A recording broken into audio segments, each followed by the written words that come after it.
Style सखी या चॅनलवर तुमचं स्वागत आहे। अधिक मास, ज्याला आपण धोंड्याचा महिना म्हणून ओळखतो, हा हिंदू धर्मात अत्यंत पवित्र आणि दानासाठी सर्वोत्तम मानला जातो। या महिन्यामध्ये आपल्या लाडक्या मुलीला आणि जावयाला लक्ष्मी नारायणाची जोडी म्हणून आपण त्यांचे पूजन करण्याची आणि त्यांना चांदीच्या वस्तू, दागिने वाण देण्याची प्रथा आहे। अधिक मासाचे महत्त्व आणि जावई मुलीचे पूजन हिंदू धर्मात अधिक मासाला पुरुषोत्तम मास म्हटले जाते, जो भगवान विष्णूंना अत्यंत प्रिय आहे। या महिन्यात केलेल्या दानाचे पुण्य इतर महिन्यांच्या तुलनेत कैक पटीने जास्त मिळते, अशी धार्मिक मान्यता आहे। अधिक मासात स्वतःच्या मुलीला लक्ष्मी आणि जावयाला नारायण यांचे रूप मानले जाते। या पवित्र काळात जावई आणि मुलीला घरी बोलावून त्यांना विशेष पाहुणचार केला जातो आणि मनोभावे पूजा केली जाते।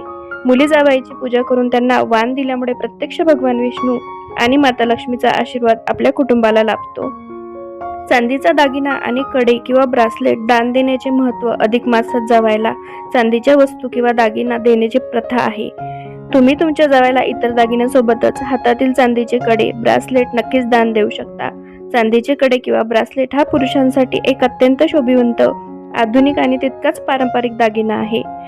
जावयाच्या हातात चांदीचे सुबक कडे किंवा फॅन्सी ब्रासलेट घातल्याने त्यांच्या सौंदर्यात आणि व्यक्तिमत्वात भर पडते। हे कडे ते रोजच्या व्यवहारात किंवा कोणत्याही सण समारंभाला अगदी अभिमानाने आणि आनंदाने वापरू शकतात। त्याचेच डिझाईन्स आपण आज व्हिडिओमध्ये बघत आहोत।